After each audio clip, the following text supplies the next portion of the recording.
I just bask in this kitchen all day long. Then you should move in. Here, cheers to being house poor. Yes. This is a story of friendship and secrets and the power dynamics. Emily, wherever you are, I hope that you're listening. You gotta have faith. Brother. Fucker! You know, these are two really well-rounded female characters. Did you just take my picture? I'm yearbook mom. Erase it. Stephanie and Emily, they're not two people who would ever choose each other as friends. So it's interesting to me that they have forged this unlikely friendship.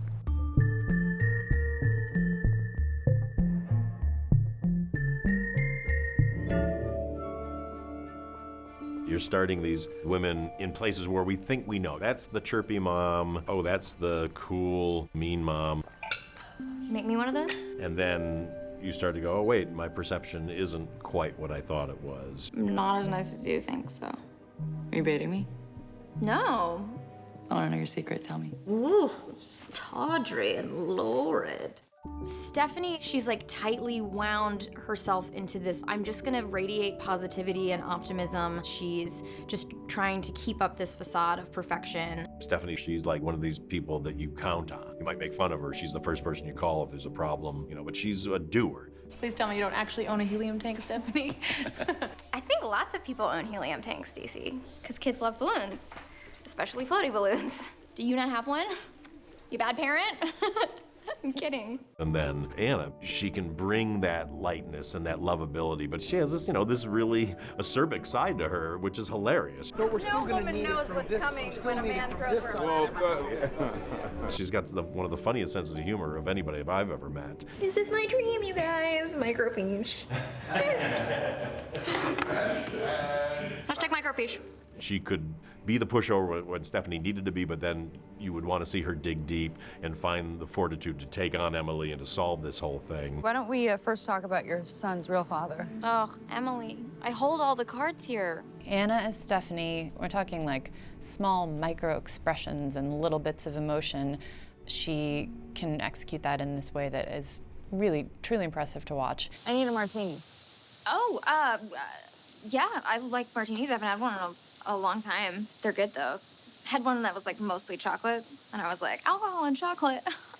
Mom life. Some scenes were very funny and some scenes were very dangerous, and to have a partner like Anna to really anchor onto was so helpful because I wouldn't have known what to do without her, and she's just so good. And she's also very warm on screen. Like, you really gravitate towards her and I think you love her, which is what you want for this character. Love. Love it, girlfriend. Thank you. Stephanie is the one who really goes through the biggest transformation in this movie because, you know, she has the confidence in her own little world of mom and school and her son, but the bigger world is very scary to her. So into this world comes this very confident woman who she wants to emulate, and then when she's screwed over and used by this person, it starts to crack her open. And what I love is just that by the end of this movie, Stephanie is a fully realized character. She kind of has to use her own skill set to figure out this mystery. It's not like she suddenly becomes like really conniving and manipulative, but for the most part, I think it's fun that she finds her strength and her abilities through her own personality traits. It's not like she becomes this really dark person. She definitely stays true to herself while figuring out how she can get to the bottom of things. All I wanted was to be her friend. You were. And then you fucked my husband and my insurance plan. Emily's just this survivor. She's gonna do whatever it takes to protect herself and to protect her kid. Nikki deserves better than both of you. Fuck you, I love my kid. Shut up. Maybe not her husband, but you know, if he comes along for the ride, sure, he gets protected too. I get to play a character who's a bit of a villain, and I've never really played a villain before. And villains are fun because they're the hero of their own story. I guess I'm probably not the kind of person you're normally friends with. Oh, you do not want to be friends with me. Trust me. Emily is a force to be reckoned with. She exudes this sort of power, and she is really the sort of the matriarch of the entire story. Okay, I want you to go home and chill the fuck out and don't ever call me again. Bye. You gotta go right at them, especially the powerful ones, or they will fuck you in the face. She's a total deception. She's very upfront about who she is as a person, even though she may not be upfront about her past. And maybe her name or, you know, small details like that. Were you ever going to tell me you had a twin sister? Wasn't your business. I'm your husband. Okay, then I should probably tell you that we were triplets. The details. Blake, she generally plays sort of more of the protagonist and, you know, the one that you love. It was just fun to see her embrace this really dark character. But at the same time, she played her very real and played her quite lovable. Don't do that. Do what? Don't denigrate your good parenting to comfort me for my shitty parenting. Blake, she's got a real warmth to her naturally so that she can play this kind of really dark, sarcastic character in a way where you're still drawn to her. You still understand why Stephanie becomes friends with her. May I have your wrist, their tattoo wrist, please? Okay. Let's Great. get this over Yeah. with. Come on. Are you asking for my hand in marriage? Yes. Finally. I made that for you. Really? Yeah, it's with just like crafting beads. No, that's so nice of you. Oh, That you hate means it. a lot to me. Stop it. Own it. I'm rarely genuine. Enjoy, okay? Bask in it. Okay. The moment's over. I'm done. Okay. Thank you, though. You know, in the script, as we developed it, it was a lot of Emily making fun of Stephanie. And the minute we kind of got them together, it just, a lot of that went out. And she would have fun with her, but you could see there's a real love between them, and they were becoming best friends. Do you have a weird day at work or something? No, today was a good day. That's why I need to hit the reset button. Well, These are my good days, then imagine what a bad day is. Yeah, I Fucking well, I assholes. don't want to, so cheers. Cheers.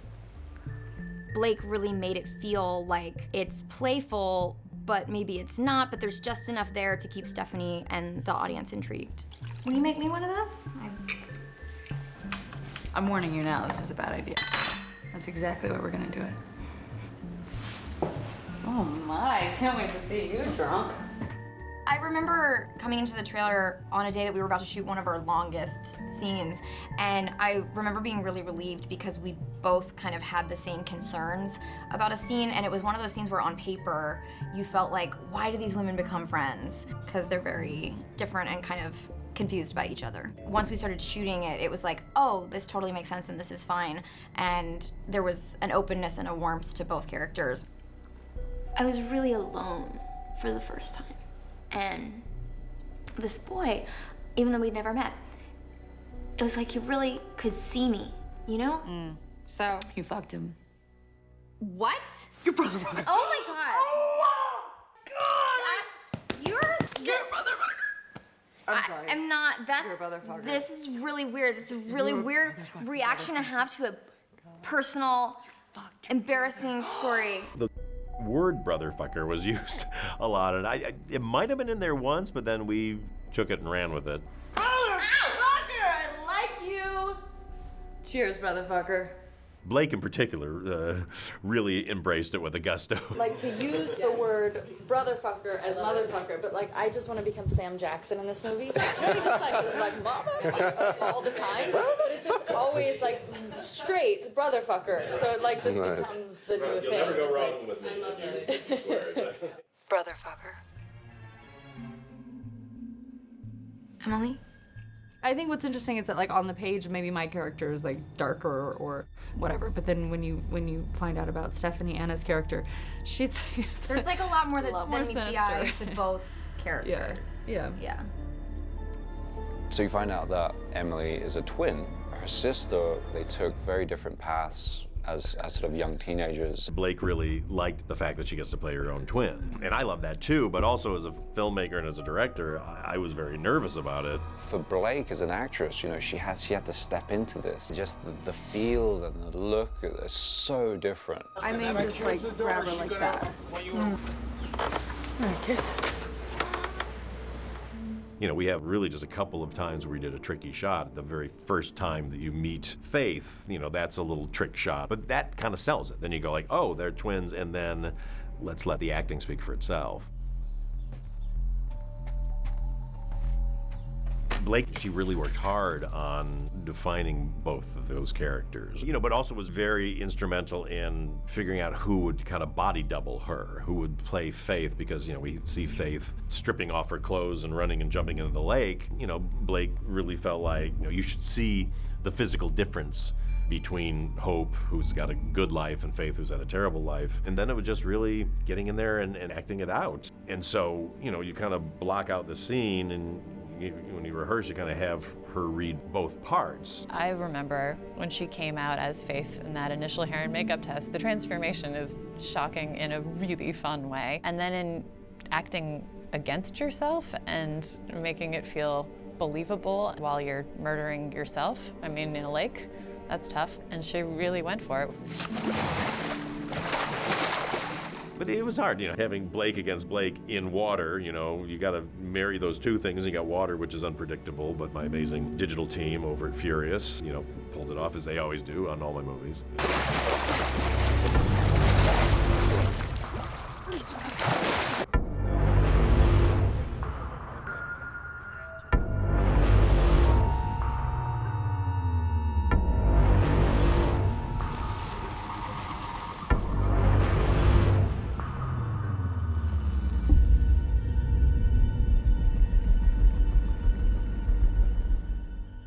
You've hit the booze already. This is like 1 in the afternoon. No, you finished. Well, you finished work early, did you? But you didn't go to the grocery stores. No, baby, Did I cut into your writing time? I'm so sorry. I was always trying to write. Right? Oh, no. I got what you did there. Straight for the soul today. Thank you. Oh, I figured you'd want a break from not writing, ever. I was more sort of fascinated with the dynamic between the three, the trinity, which is Stephanie, Emily, and Sean, and what they mean to each other. And because those shift almost drastically sort of halfway through the movie, and then it comes full circle nearer the end when you sort of find out what's actually been happening. Well, it's interesting because it is a triangle, and in some ways it isn't, because were it not for Emily's absence, none of it would have come about. So in a way, it's really two love stories that seem to be distinct and seem to be separated by the disappearance and death of this woman. So Stephanie seems to be in the right to step into that role. But of course, what she's going to come to find is Emily's still very much in the picture. When it sort of switches over from Emily to Stephanie, he falls head over heels for her. But little does he know that there are other plans for him.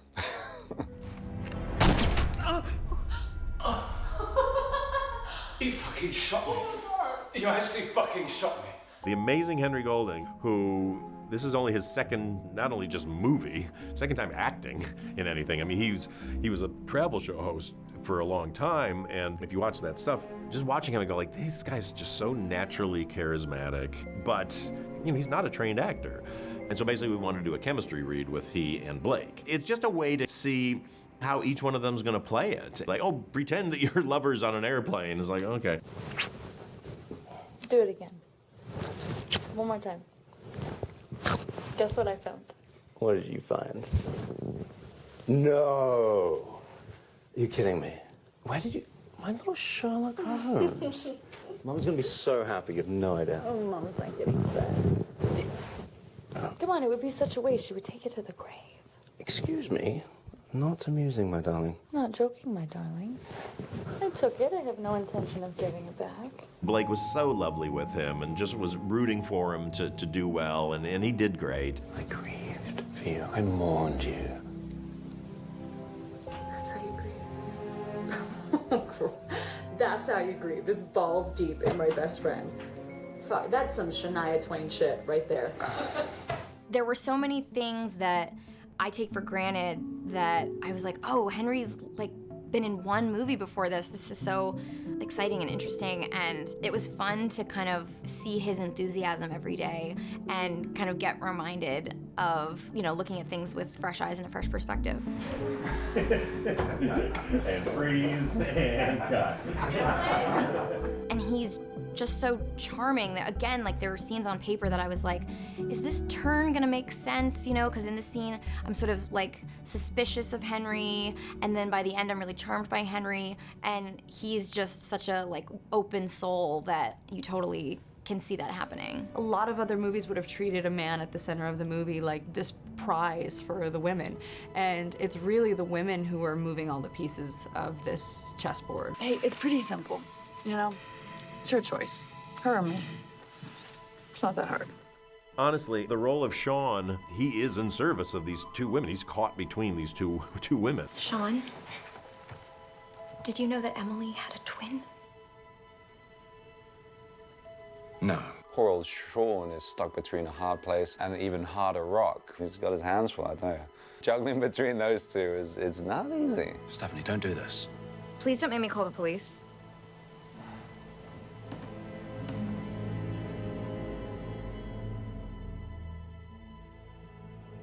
Paul Feig, he's very much from the school of, you know, just letting the camera roll for like 20 minutes and throwing out improvs and never doing a line the same way twice. And this was much more controlled. It was certainly fun for me to always have the option of digging into that comedy toolbox and using alt lines and keeping it loose. Sean and I had his TA over for dinner and drinks and a threesome. It's very cool, sis. I think by the end, we got into a nice rhythm of getting the scene to a place that we were happy with, and then maybe for the last 1 or 2 takes, he was like, just do something that seems insane. This is a real upbeat thing. I'm trying to play happy. Is that not coming across? Oh, release yourself. Okay. I'd be happy if you were just Right. dancing and stuff. Right. You've been working. Right. Yeah. There's no wrong on this. There's no wrong words. Here we go. And action. I think a lot of the times those are the takes that end up in the movie because you're like, yeah, there's that little part of my brain that feels like, what if I did this? But I don't know, that seems crazy. And then he really wanted to give you permission to do stuff like that. That was great.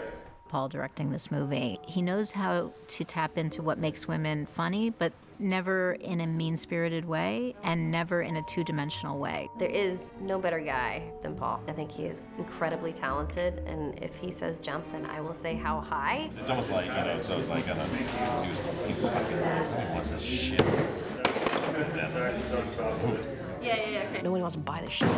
Oh, what? They're so good. People are just jealous. I haven't had a drink in 42 days. Oh, don't.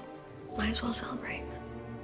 Well, cheers. As comic as they are, the characters are so three-dimensional. He's really getting something out of these two women that I think they haven't gotten to do yet in their careers, and so it's really exciting to see. Emily, you can't outrun this. Think of Mickey. Don't do this to him. You're still his mom. Yeah, I am. But you sure as shit won't be. Paul is sort of more known for comedy, and this script is very much a straight thriller, and the book is very much a thriller, going off onto a journey where you don't really know what exactly the outcome is. There's sort of an excitement and cool energy to that. The script, the first time I read it, I wasn't thinking about it through the lens of it being a comedy, because Paul Feig, you think comedy, and I was just looking at it like this thriller, and then as I was reading it, I was kind of like, I think this is kind of fun and twisted and funny. It's not lying if I'm actually cleaning. Paul definitely knows that this is like a twisted, funny version of something that's really dark and like exciting and thrillery. Where do you think you're going? I wanted to order the Navy blazer. Great. I would go to Anna and be like, so like, are you gonna act like you're acting in a thriller, or are you act like you're acting in a comedy? Yeah. 'Cause, like, Yeah, there's a lot of dancing around the question of like, what's the tone of the movie? Yeah.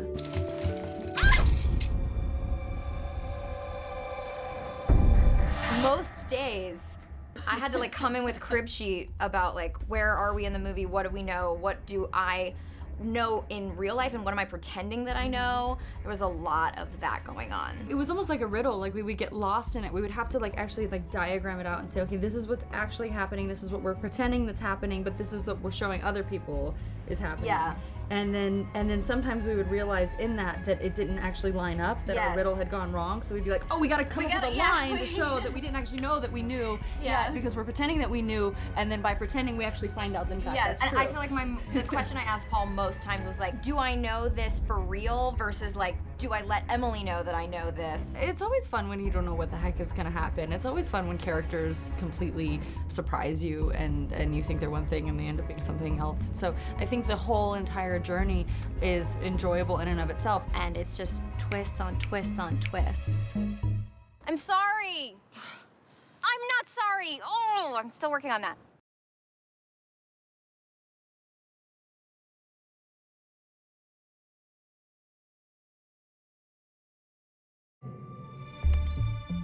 moms, Stephanie here. Many of you have asked me for an update on the Emily situation. And for those of you who are new to my vlog, you should know my best friend Emily is missing right now. She asked me a simple favor to pick up her son Nikki from school, which was 5 days ago, and she hasn't come back yet.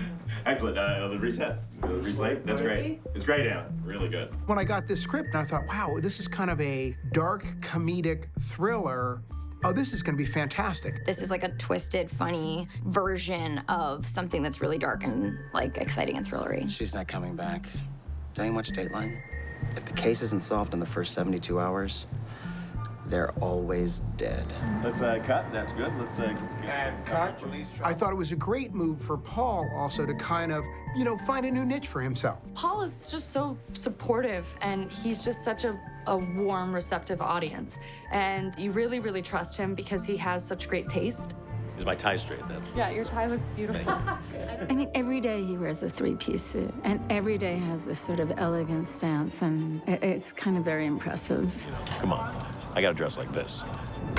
The biggest thing for me is the chance to dip into a little bit of different style of filmmaking, and I think we still were making a thriller, you know. We pushed the style up a little bit.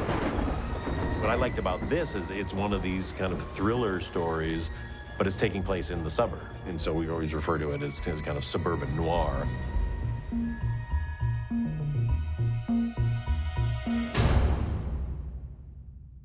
Yeah, it's just that her son Nikki is asking about where she is, and I haven't heard a peep from her, so... Oh, kitten's on a cracker. Hey, cut. Good. Check it. What was interesting about working with Paul Feig was when he's directing a comedy, you know, just letting the camera roll for like 20 minutes and throwing out improvs and never doing a line the same way twice. And this was much more controlled. The script didn't necessarily merit a lot of alternate jokes, alternate lines, alternate takes. It allowed us to really play a little bit more visually with things and how we moved the camera. If you wait till the camera's coming down and then put them on. Something that I always think is really interesting about watching Paul make a movie is he knows what he wants the movie to be very clearly, and that's what creates this very cohesive sense of tone in his movies. This is a real tonal tightrope to walk here because, you know, we've all seen thrillers and, you know, we've all seen comedies and we've seen dramas, you know, but when you kind of take all those elements and mix them together, that's what's really fun about it.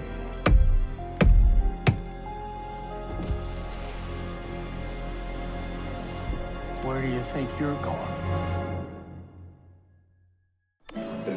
That's kind of cute. Those are cute too. I don't know, I think these are the winner. You ready, Paul? Yeah. I knew Paul wanted to do something different in costumes. Is that a vintage Hermes scarf?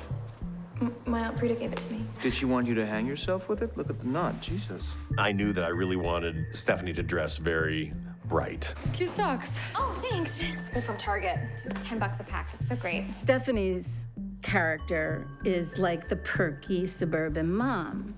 But she's presenting herself and branding herself. She's like, I'm just gonna radiate positivity and optimism because she has some guilt about some things that she's done in her past. But you certainly see a transition with her character as her costumes change, as she becomes more aware of this plot that's going on and her more serious side takes place. And that, I think, is reflected in an arc in costumes. It's a really nice dress.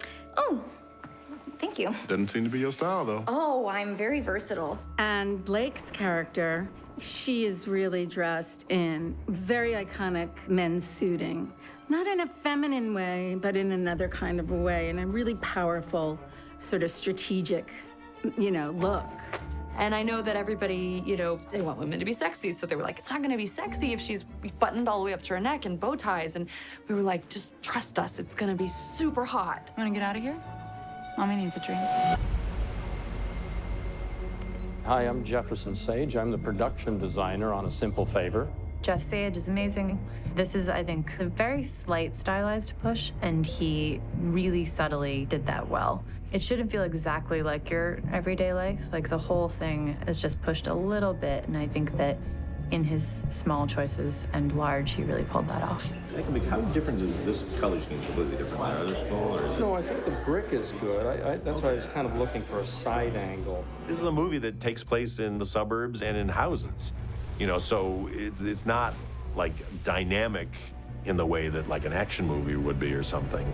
So through the production design, we had to find the perfect houses and get the perfect sets built, and, you know, and Jefferson Sage really embraced that. And we were working on a very tight budget too, and most of this movie is practical. We built very few sets for this. We found ourselves kind of building contrasting stories, if you will. Anna's character, her world is kind of about color. It's about a little bit of a more chaotic lifestyle.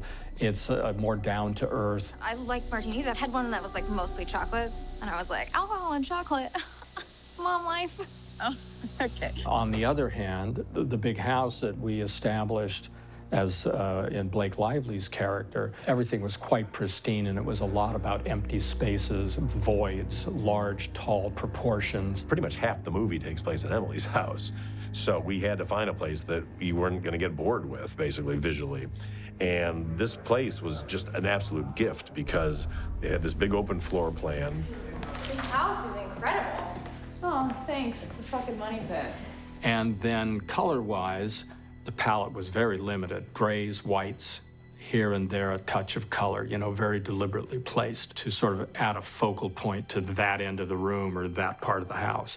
So in the first house versus the second house, you had these kind of two very distinct stories emerging that gave us a whole background about who those characters were. Jefferson found the right tone and the right scale for everything. I mean, it was a pleasure to shoot his sets or his practical locations that were dressed. And I think that's about it. So what if we were just here, right? And we just to give it a little bit of movement, we just did this. Now look at the mailbox. Boom, right? That's us. So our DP, John Schwartzman, is incredibly talented. He and Paul settled on a look for this that I think is really a huge contributing factor to the tone, and the way that John incorporates camera movement. It really does amazing things for the characters. What I didn't want to do is do Venetian blind shadows on the wall. I felt like that was a little too on the nose. And Paul said to me, I want this to be urban noir, which is a term that I've never heard before. And I said, what do you mean? He says, let's not try to hide things in the shadows on this movie. Let's kind of put it all out there and let the audience kind of figure it out.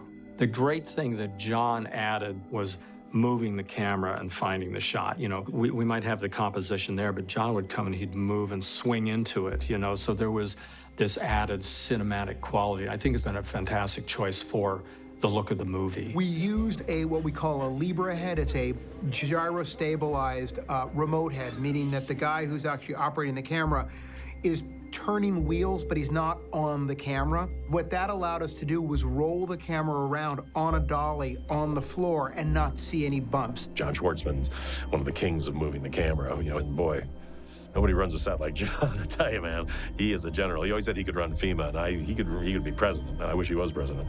You know, John's amazing. So then Jamie can put the telehandler there. Okay, good.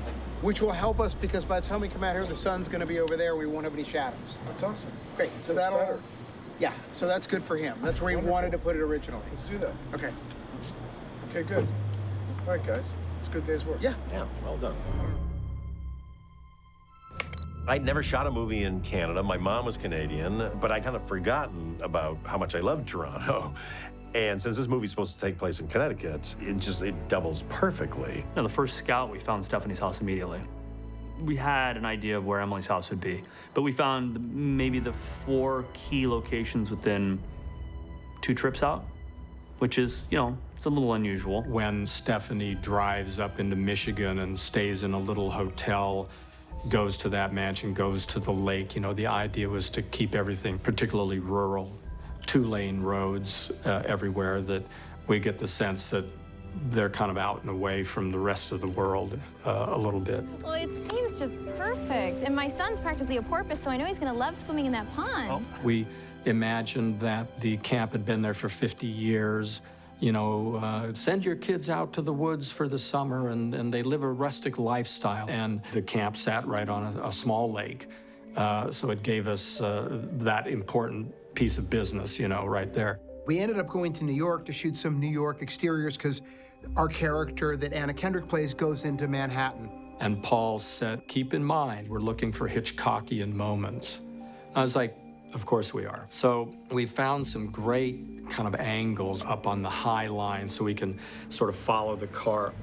And it's really great going to Manhattan just to get a couple of those pieces because while we've cheated Manhattan and Toronto, it's always nice to have the real thing just plugged in a couple places. It helps sell that sense of where we are. Your friends, Melissa McCarthy. Oh, no. And Ben Falcone. You know them, obviously. Yes, I do, yes. So there's a gift. The gift was there's a full bar outside. Oh, my God. For you and the crew to have fun with tonight. That's crazy. So it's right there. Everybody. And they said the special drink of the night is Fig-Teenies.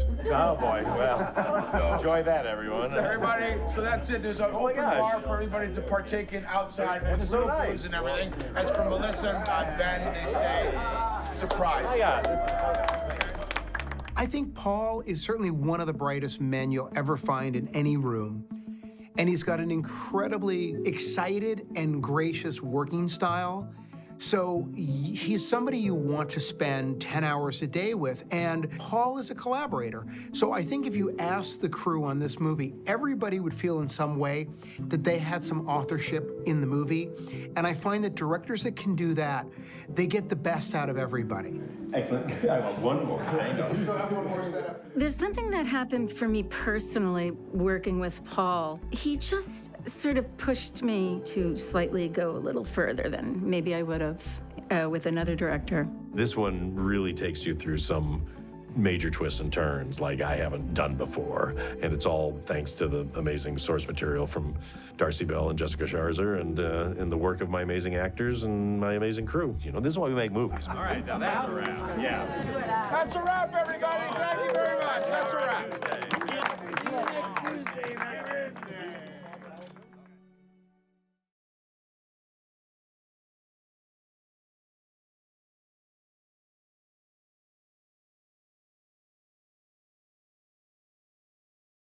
Where's Nikki? Oh, he's at a friend's house watching a movie. I figured we needed some mommy-daddy time. So our big showdown at the end of the script takes place in the kitchen. This big chess game with knives and guns and double crosses and squibs and getting shot and all that. And I always knew this was gonna be a very pivotal scene. I'm your husband. You've been fucking my best friend and my house, but now you're my husband. Okay. We had 2 days to shoot it in this big, beautiful house that is a location, a practical location, and we went for it. I hope you can forgive me in advance for what I have to do. Moms, do everything yourself. I want to make sure that we don't know what's going on, who's on what side. You think you know what's going on, and then there's a double cross, and then it twists again, and then it twists again. And you know, so much of it hinges on the cast to really pull it off performance-wise, which they did amazingly. And you know, Anna Kendrick, she's coming in as the jilted lover with the gun and how she's gonna sell it. Stephanie. You shouldn't be here right now. Blake, she was always concerned about, like, at what point does Emily know? Don't move. Does she kind of get fooled by Anna, even though she knows something might be up? And that's how Blake really wanted to play it. Stephanie, please. You don't even let the boys play with squirt guns. It's fun to see that power dynamic. All I wanted was to be her friend. You were. And then you fucked my husband and my insurance plan. It was just really about this cat and mouse chess game, and then you add in the danger of having guns around, and that's thriller math right there. Can I say something as the lady with the gun? Nikki deserves better than both of you. Stephanie, put down the gun. You don't want to do this. I really do, though. What I wanted to make sure is that we could separate the two shootings, one being theatrical and one being real, but in a way that when the first one happens, you think, oh my God, she really did shoot him. Screw this. Oh my God. And so it's, you know, it's done with a kind of an air blasting squib that we had on Henry, but we've said, let's make the blood a little bit lighter, kind of red, so it'll look, you know, in retrospect, look kind of cartoony. When it first happens, you know, blood on a white shirt, it looks like, oh my God, he got killed. But the effects team, basically what they did is it just had like a blood pack in it, but was a air squib. So basically it blew it out with a burst of air. You're basically wearing a little mini compressor. Oh, no. And I actuate. All right. Don't press that button. Not yet. No. We've only got 3 of these shirts. So you're wearing 80 pounds of pressure that is going to come through this tube. It's going that way though, so I'm all right with that. You're totally good. So it's not a violent shot, and it's all up to, you know, Henry to have to like throw himself back. I'm just gonna show you the positions. My hand's not on the trigger, the gun's not cocked. So I'm gonna be here, I'm gonna say, screw this, here. Yeah. Great. So, who killed your sister? Screw this. Oh my God. Wow.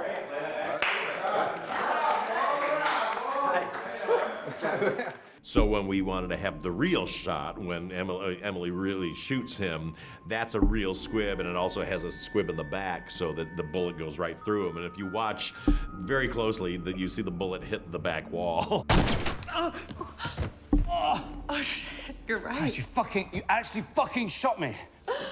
I'm gonna miss him. So that one we loaded up with much darker kind of arterial blood, and that one I wanted to make sure it was a pretty juicy hit.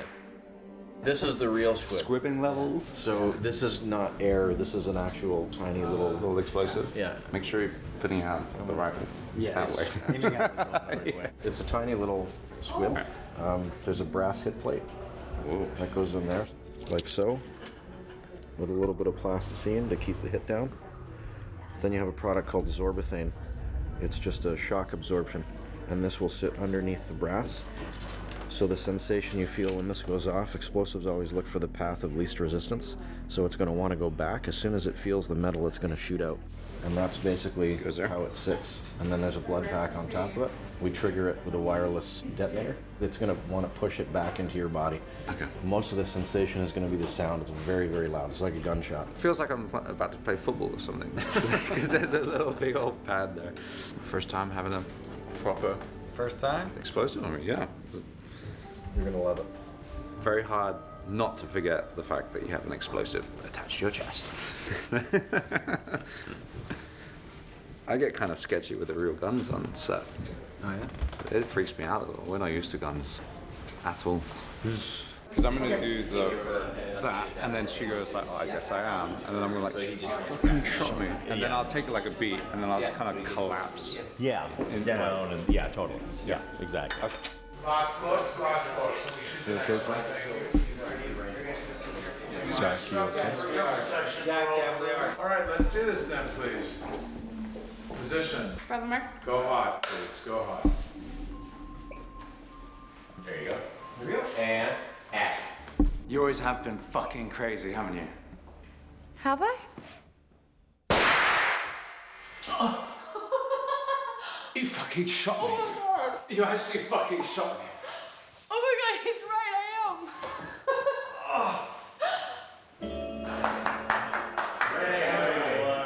And so it was blood out of the front, and then an exit wound. You can have this blood mist, so it's not liquid, it's like a dust of blood that comes out, like there's blood in the air, kind of hanging in the air. So Henry really took it because he had 2 squibs on, and that's a lot. You always have been fucking crazy, haven't you?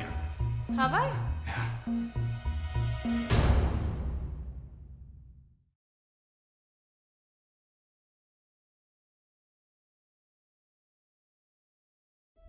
Quiet, please. Roll up.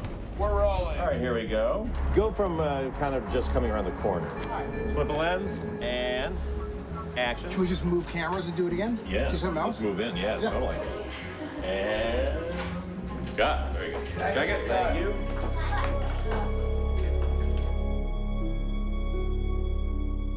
Hi, it's Paul Feig, the director of A Simple Favor, and here we are, day 1. Look like you're having a good time, guys. It's day 1 of production. We're at the fictitious Warfield Elementary School. We're doing 2 scenes today. One is the first time we meet the classroom. He's filming you! Filled with Stephanie's son and Emily's son. And all the other kids, and we meet our other parents who are kind of mean. Do you want us, is there an eye line for us to look at, like, Anna before we look into the No, I think if you're just looking at the teacher, anything that is Anna, I would do right to. Oh, okay, I see what you're saying. Okay, got it. Perfect. But they're very funny. You know, the amazing Andrew Rannells is with us. We've got Aparna, we've got Kelly, we've got the whole gang, and it's very exciting. Oh, that's you? Yeah. Hello? Wow. Great. Wow, the technology. Modern technology, it works. All right, let's rehearse. I really always wanted to do a thriller. And this project, I just fell in love with the script. The twists and the turns, the characters. I love the character of Stephanie so much, and Emily. And it just seemed like a real no-brainer. Would you mind if that is all part of the madness of... Yeah. Great. So here we are, and it's gonna be fun. I'm helping. And then I pull out the gun. How do you want him to see it? Like, do you want me to come up a little bit so he sees it, or do you want? Okay. Good, actually, yeah. Wasn't sure how to. Yeah. I don't normally do this on dates. We're 6 days into a 40-day schedule, which is a short schedule for a movie, but we move fast. It keeps the energy up. We shoot French hours, which means we don't take a lunch. Then it means we get out in time to have dinner with our loved ones. So, French hours. You've heard it here. I have 4 million reasons why. I need to stop you for a second. You have green. Sorry. Oh, otherwise gosh, the whole take is thank going to you. be. You know, the most exciting thing about making a movie is the cast and their chemistry. And I've got 3 such home run actors in these lead roles with Anna and Blake and Henry. And they're just making it fun. It's so hard for me not to fall off the gun. Oh, it's so great.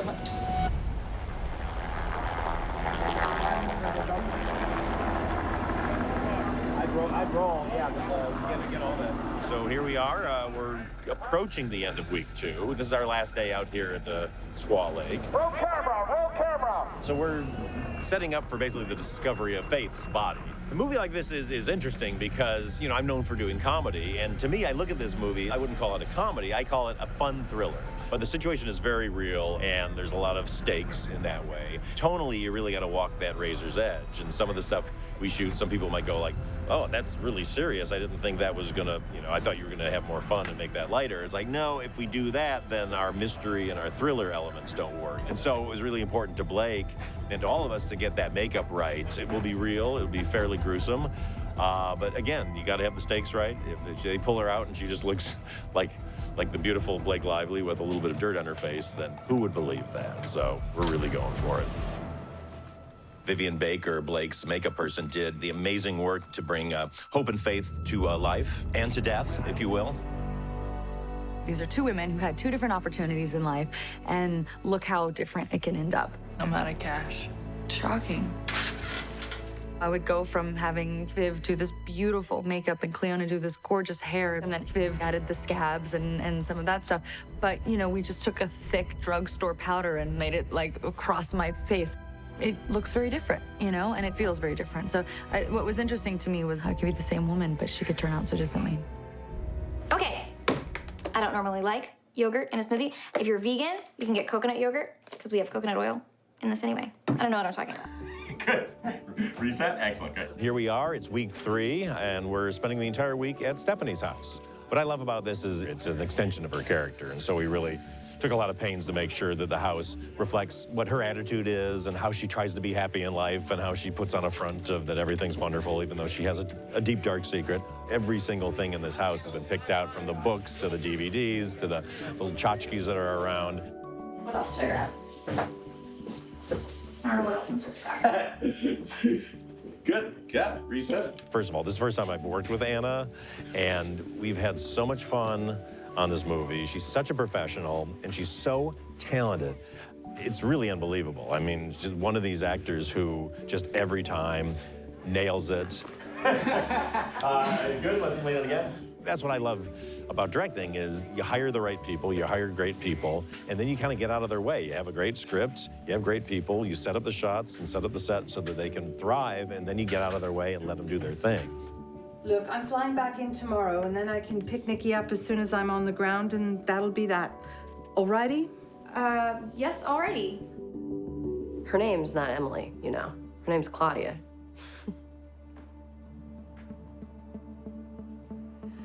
Rest in peace, asshole. We're just going into week number 5 of our 8-week schedule, and we're in Diana's artist loft. I've always had an enormous love and respect for Linda, and so it was really exciting to put tattoos on her and make her a bitter artist. Last week was a very busy week where we did a lot of big things. We were in Unionville, which is Warfield, and then we did the enormous scene in the cemetery, which was a bravado performance by Blake and Anna, because it was 5 solid pages of dialogue. But it's one of my favorite scenes we've done, because if somebody's drinking martinis on their own gravestone, come on, you're doing okay. Nice big martini pouring down my face. Yep, samesies. Can you just do Samesies. that maybe one more time? Am I still dripping? No, you look beautiful. Yeah, a little bit right Yeah, just on my lip. Oh, thank you. There you go. Thank you That's so my much.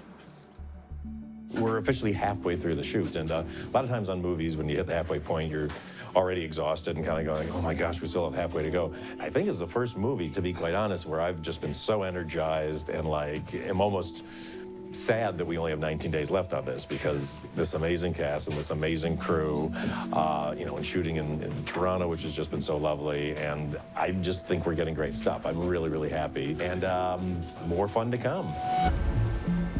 This is an incredible house. Thanks. It's a fucking money pit. Welcome to the end of week 6 for us. It's our first week out of 2.5 weeks in Emily's house. Normally in movies like this, you would probably build this whole house on a soundstage, but not us. We go with what you call a practical location, which means it's practically impossible to shoot it. The other fun thing about this house is it's all glass, and what's not glass is lacquered wood, which is very reflective. So you can see everything. The poor boom guy, he's getting in every shot and trying to get his boom out, and then the crew is trying to get out of the shots, and I'm trying to get out of the shots. I gotta dolly you around this counter, so I can't have anything here unless we put a card up and just tag it. But I'm, again, worried about reflection, but maybe that's the best thing to do. We did it. We pulled it off, thanks to the amazing leadership of our fantastic cinematographer, John Schwartzman. He's one of the fastest DPs I've ever seen and shoots the most beautiful things you've ever seen. We spent the last 2 days doing the climactic scene where Emily is confronted by Stephanie, and there's gunplay, and poor Sean gets shot not once, but twice. Once fake and once for real. He fucking shot me. Stunters in drive. On my count, 3, 2, 1, action.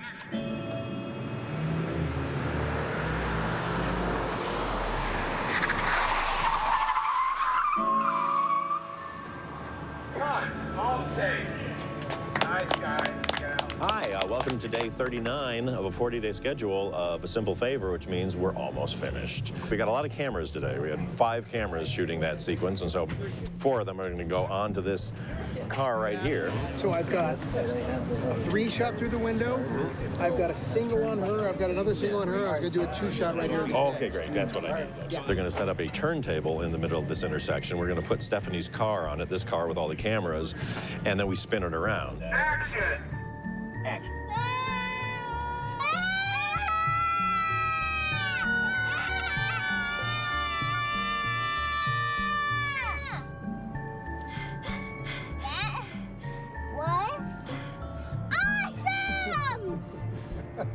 This cast, Anna Kendrick, Blake Lively, Henry Golding, all our supporting people, Rupert Friend, Andrew Rannells, Aparna, everybody's firing on all cylinders on this. I hope I am too. I don't know, you never know. But I'm surrounded by good people, and that's what makes it work. So that's it, day 39, rock on. So we did it, day 40 out of 40 is in the can. All the actors are wrapped. And we had a great time on A Simple Favor. Thanks for watching. See you later. I'm going to get a drink.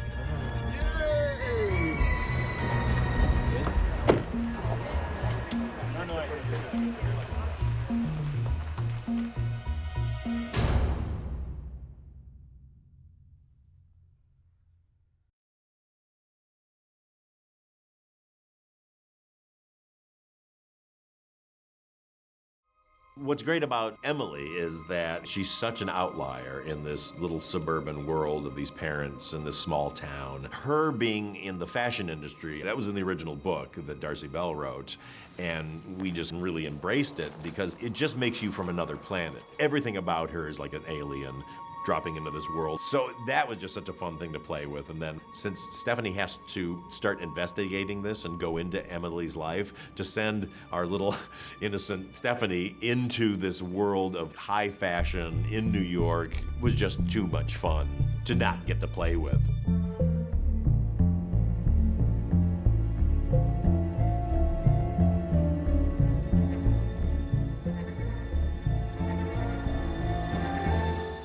Jeff Sage, my production designer, he's like, I found this place, see what you think. It's not like an office building, but just take a look. And it was this like event space that had all these different levels to it. It looked like you would just hold parties or raves in there or something. And so he kind of walked me through what he wanted to do, and then I was like, oh, that's really cool. And actually this is gonna make it much more open, kind of airy, and intimidating, quite frankly, because it's very modern. We are in a big, formerly empty loft space in Toronto that we have transformed into the very exclusive and high-end couture fashion house of Dennis Nylon. And we wanted to really capture the sense of, you know, a cutting-edge downtown design firm. The original thought was we were going to put the reception area inside the set, but then right next to it I saw this just big open space and said to Jeff, like, let's just make this like the biggest lobby ever, like the most ridiculously big lobby. She comes in and it's just this long walk to get to the most intimidating, beautiful receptionist. It just makes me laugh because it's so ridiculous. Dennis Nylon, please hold. Thanks for holding. How may I direct your call? We had fun, what could we fill that with? And so came up with the idea of like the nylon giant letters. He is an arrogant, big ego kind of a guy. So we created the enormous sign letters that proclaim the name Nylon. We were very careful to kind of select elements that enhanced the emptiness rather than trying to fill it chock-a-block full. One of the design aesthetics became about the emptiness. In Manhattan, space is always at a tremendous premium. So if you can appear to waste space, that is a great statement as to kind of how powerful your business might be. Dennis Nylon is definitely inspired by and rips off Tom Ford. And so it was really important to me that we do these posters. We're very kind of Tom Fordian. And so just the idea that Dennis Nylon would say, I must do that too. And so the fact that he's kind of puts himself in each one of these posters and he's always got some beautiful model hanging on him. And Jeff Sage and his team really went to town on just how they mock those up, and it really makes me laugh. There's especially one for a perfume, and he's got his arm up. I just find them absolutely delightful. It's literally, it's bottled from here. You're like maple syrup. The great thing about a movie is, you know, you write your script, but then as you start casting, that starts to affect how you play things, and the fact that Rupert Friend had read the script and said, I want to play Dennis Nylon. But then the minute he came in, we had fun kind of changing that and expanding that scene out. Do you want me to untie it and then tie it? Rupert, he's very nice and very smart and very warm. And then his character, Dennis Nylon, I would describe him as gross, slimy fashion turd. We have a problem? You most certainly do. Is that a vintage Hermes scarf? My Aunt Frida gave it to me, yeah. Did she want you to hang yourself with it? Look at that knot. Jesus Christ. I'm here about Emily Nelson.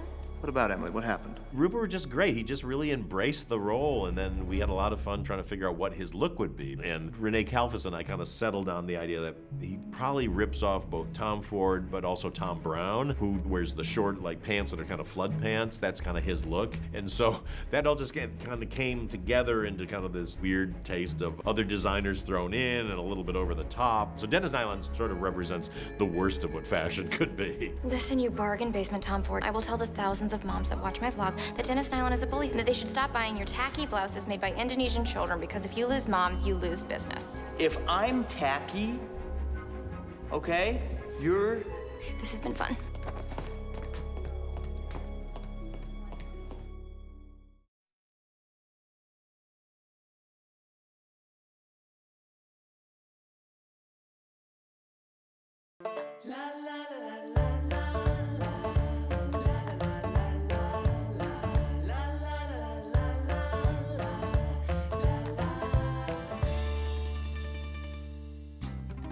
Blake, you know, we were trying to figure out what Blake's look was, and I really like to let the actresses sort of find the look that they want. Over the course of kind of trying to figure it out, she became very enamored with the way that I dress. Both Blake and I, we both sort of looked at each other and go, somebody should dress like Paul, don't you think? Every day he wears a three-piece suit, and every day has this sort of elegant stance, and it's very impressive. This is my look. You can cinch it up a little bit more. There we go. Yeah. That's my line.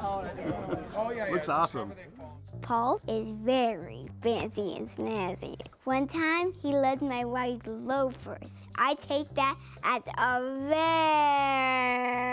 very big compliment because he knows how to dress. I used to watch old movies with my mom from the 30s and 40s, and you'd see pictures from behind the scenes of the directors, and they'd be wearing suits and ties. So when I first started directing, I was like, why don't I just wear a suit and tie when I direct? I wear suit and ties in real life anyway, and I enjoy it. Let's bring it onto the set. And for me, it's a way to show respect to the crew and to the cast, but selfishly, I like to be in a suit and tie. I feel more professional. I feel like I'm in charge. And so it all kind of goes into just wanting to dress up at work. And plus, I just look terrible in casual clothes, so that's really what it's all about. I was really inspired by Paul and his fashion. As the character was written, she was just Upper East Side PR woman who wears high fashion, and I was like, what could I do that's really distinct and different, but also for the sake of Emily, because Emily is on the run. And so I thought it's a way that could help her hide. Like, if she wears menswear every single day, and then one day she's wearing sweatpants and a baseball hat, then you would never think twice that that's the same person. And I said, okay, I want her to wear menswear. She is dressed in some incredibly handsome, very iconic men's suiting. I have contact with the people at Ralph Lauren, so they sent over a bunch of like suits, women's suits, and the combination of kind of how I dress and then her seeing those, it is really fun to see how Blake just kind of embraced that. It's fun, you know, it's fun to play a character who's like very refined and chic, or at least seems that way. And the irony is, you know, recently, like these fashion weeks have just been coming up, there's been a lot of women like in suits, so I think it's a trend. It feels like a movie of times past, and when you meet Paul, he is a man of times past. He walks with a walking stick, but he doesn't just walk with it, he flicks it, because there's a specific art to walking with a walking stick, as I learned. Emily's walking stick is actually Paul's, because Emily is Paul. It seemed to have worked out that way, and I could not be more pleased. But when Blake wanted to use this in the cemetery scene, I was very nervous because I've walked with a walking stick. In affectation, I don't need it. If you need it, it's called a cane. If you don't need it, it's called a walking stick or a swagger Then why stick. do you keep a tennis ball on the bottom? That's my walker. But then I thought, well, I want her to look authentic with it, because here's the mistake people make. Here's what they do, and it looks lame. They go like this. And that's lame. But it's one stick kick out for every 2 steps. So walk, down, like that. And then if you have real flair, come on, what did you show me the other thing? Oh, okay. Watch yourself in case I Okay. flip it. Do this, this. Do that. Shoulder? Oh, yeah. Do the combo, kick out and shoulder. Come around. And there's your friend. How old is this? About 120 years old. It's 120-year-old. It belonged. It's from a medical student in London. That's what they used to carry, because they were also weapons. And if you can feel this, Blake Lively could crush my skull with that. Appropriate for Emily. Yes. So when I asked Paul if I could do the walking stick in the movie, he said, yeah, that's a great idea. But you were so hesitant, and I didn't know why. And I said, I feel like you're hesitant because you think I'm not going to know how to walk with it. So I actually had to audition for him. Yes. I'm not in my Emily outfit, but we'll try.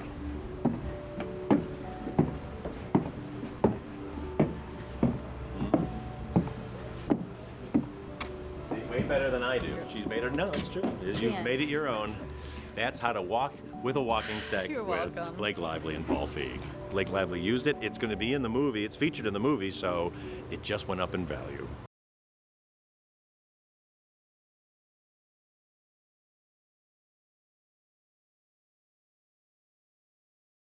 Freeze! Do you know what I see? I see 2 boys getting a play date. We can make fruit pops! When we were putting this movie together, the thing I knew is that we had 2 very pivotal roles for kids. And everybody was trying to get me to make the kids older. They were like, if they're like 8 or 9, it's just gonna be easier for production. We get more hours with them. But for me, it was all about, if they're older than 5, they become much more credible as witnesses versus like a 5-year-old's like, are they lying? Are they making stuff up? Is this some like tall tale? And I needed that uncertainty out of these kids so that they would be very unreliable sources. I saw my mom. I understand, Nikki, that sometimes we think we see people that we miss. Miles saw her too, right, Miles? I think I did, but I don't know. I was playing tetherball. So you're like, okay, well, I hope we can find 2 5-year-olds who are good actors. Nikki, stop. I've got a ton of work to do. Then keep your door closed and we won't even bother you. You don't have to do anything.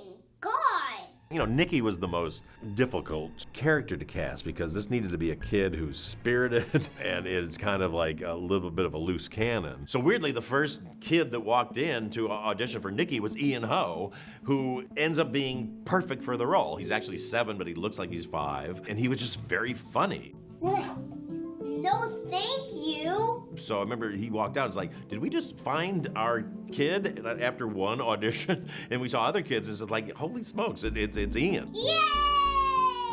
But then we were having a hard time finding Miles. Then Josh Satine came into our lives, and I remember he was wearing like a Beatles necklace, a necklace that the Beatles on it. I was like, well, that's interesting. He literally knows everything about the Beatles. Give him any track, and he will tell you the album it's on, the track number, and the year the album came out, I think who wrote it. It's fantastic. Abbey Road. Some people say that's their last album, but they only made 2 more, which is Let Be and The Past Masters. You know, and then he was just so good just playing a very natural kid. Nikki, you don't need to worry.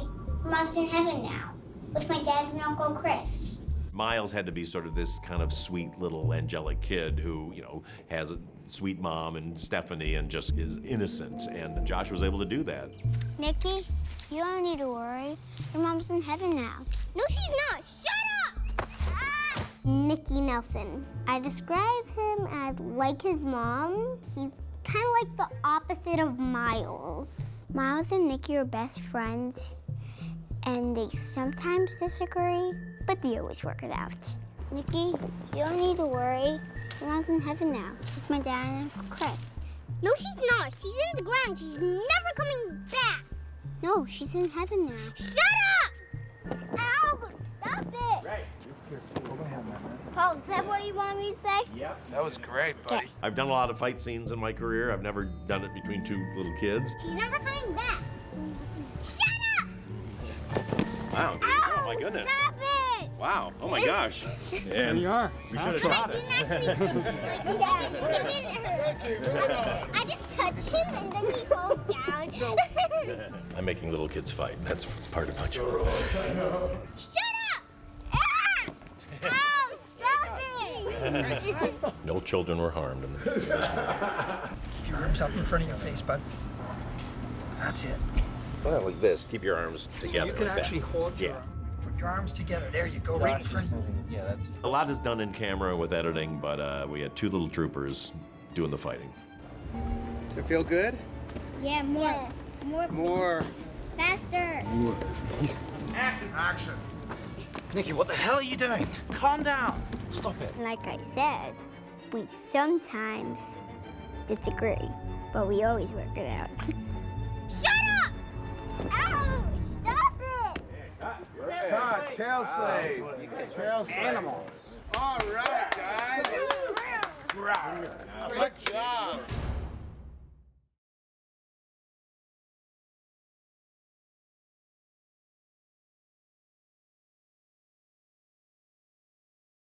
Hi, what you're about to see is a behind the scenes of how we made an amazing ending for our movie that then got cut out of the film. So I'll explain why it got cut out when you go to see the deleted scene, but for now, enjoy how we made the scene that wasn't in the movie.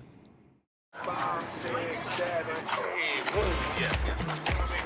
My character, Sean, is putting together a flash mob. The turnaround for this was very quick, actually. With the grand total of 4 rehearsals, we weren't able to rehearse with the dancers until a week ago. See, I always mix up that, and that. Hey!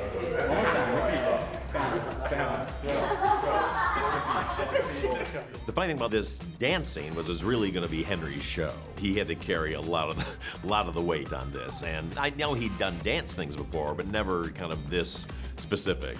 And he really took it very seriously.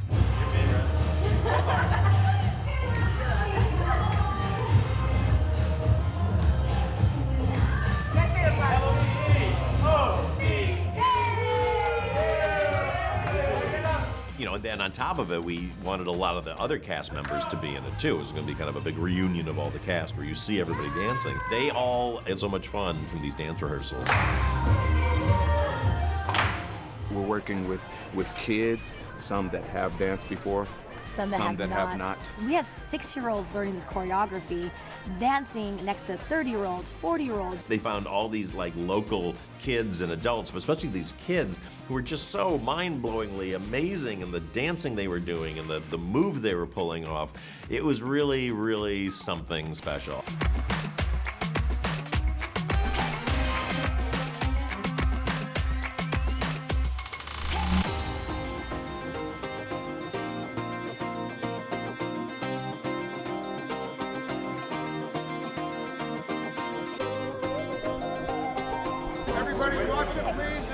First time seeing it with the music now. Rehearsal with playback. Let's see what you guys have got. But when you get to the set the day when you're going to shoot, the very first time they rehearsed it, just with the rehearsal of it, I burst into tears. I just thought it was so amazing, and you know, I was so excited about this dance number, and now it's not in the movie.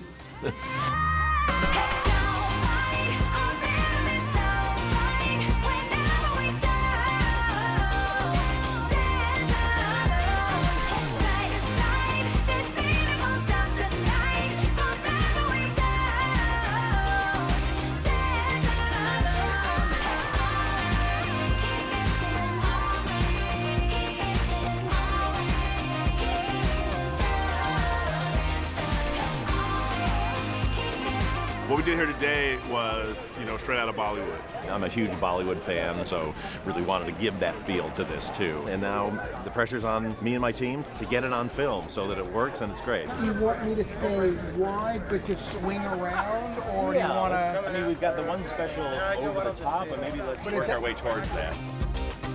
It was so much fun, but everybody's here dancing. I guess about 50 or 60 people, including a lot of the mums and dads, some of the police officers that arrested me. Even the teacher is doing the flash mob. I kiddingly, half kiddingly said to Paul, "Oh, come on, I can't be in the flash mob." And he said, "You want to?" I said, "Yeah." And then I thought, oh dear God, what have I gotten myself into? No, I flew out just to do this today, so this was really fun. I figure if I screw something up, I'm supposed to be kind of out of it anyway.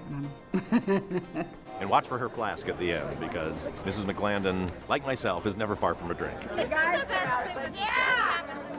Take it off! Everybody goes through such heavy things during the movie that it felt like everyone should have a good time at the end.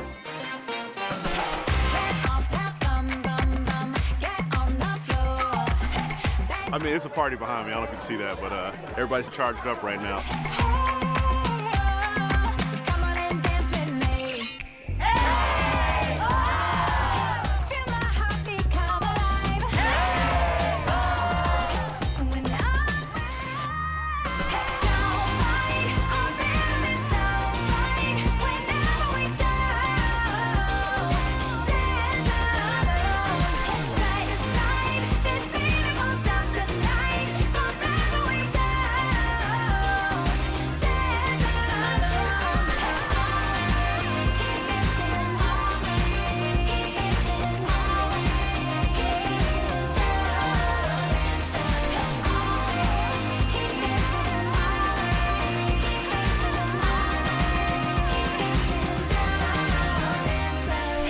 Cut. Beautiful. Cut.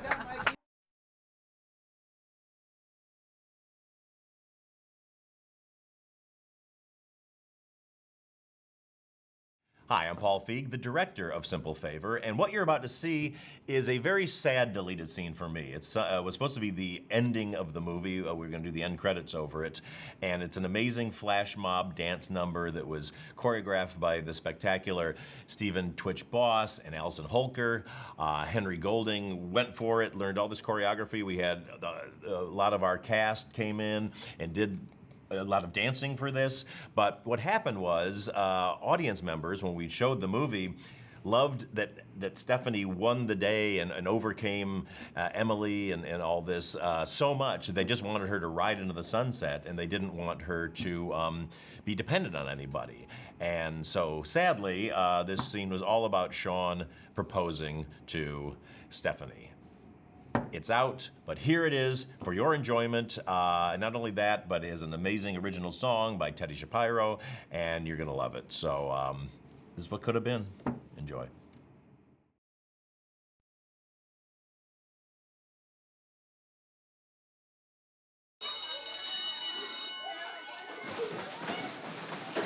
Stephanie, we need your help. There's been a terrible crime. What? There's a dead body on the playground. What? Come on! Move, boy, move! Sean, it's a pretty dark joke, Sean. I know, but I do have something special for you. What? What?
Body language leads to even greater conversation.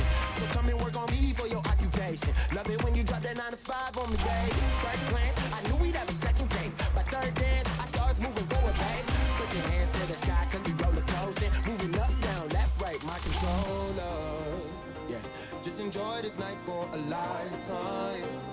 Yeah, every moment with you feels right. Yeah, and it's better if we Ugh, this is so 2010. Totally embarrassing. So I leave it to my feet. Dance with me like no one else. Feel that beat inside your chest. Angel eyes, man, had me blessed. So let's take flight with every step and keep dancing.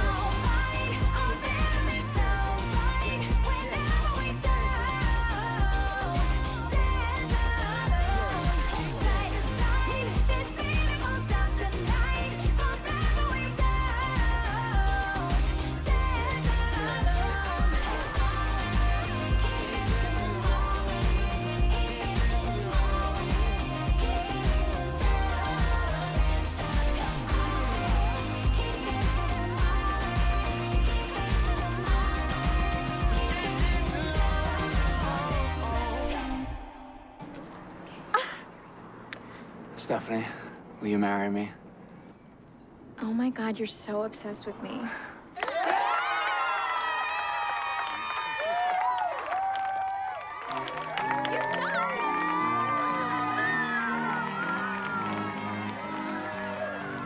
You know that there's a certain etiquette when you're around me.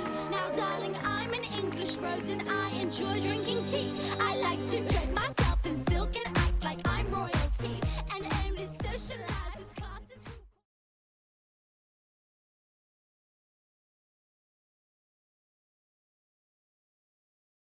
Half speed. 186, take one. Sorry, Mom. Alpha mark.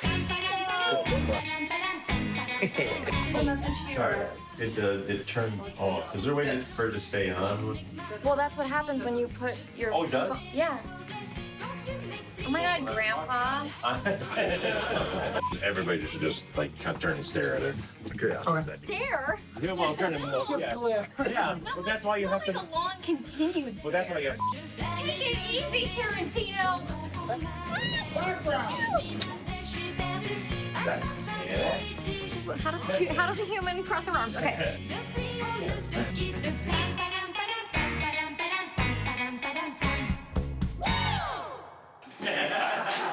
She is an enigma model. Sorry, it's just a tongue twister. She is an enigma model. Fuck's sake. She is an enigma model. Fuck. She is an enigma. Fuck, enigma. She is an. Fuck. She's an enigma model. Bollocks. Je suis ce con. Rolling everybody in first position, please. You look really chic, and it's just for faces and places. Those. Oh. I don't care. I'm happy. Okay. Well, it really hates me, but. Dogfight. Yeah, she's got a tattoo on her left wrist. It's flames and a charity symbol in the middle. And she loves playing with chainsaws. It's just for faces and places. It's getting loud. Y'all motherfuckers testing me out here. So much more intimate. Mon compte se retrouve à zéro. Ma banquière m'a convoqué hier dans son bureau. Et elle m'a fait son numéro. It doesn't want to click. Oh. No, she's not. She's on the ground. She's never coming back. Hier dans son bureau. Et elle m'a fait son numéro. Why did you have Doritos? Gazpacho's disgusting. I feel like I need to comment on that. Hello, I'd like to speak to fucked up the whole fucking take. Gazpacho is fucking disgusting. It's salsa. It is overblended salsa. What did you just do? I didn't take a picture is what I didn't do. Okay, great. Fuck, it's cold!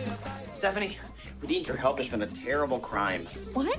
Yeah, there's a dead body on the playground. I'm sorry. I'll be better. Stephanie, we need your help. There's been a terrible crime. You are doing that on purpose. I'm not. I should say goodbye. It's that thing in movies where nobody says goodbye.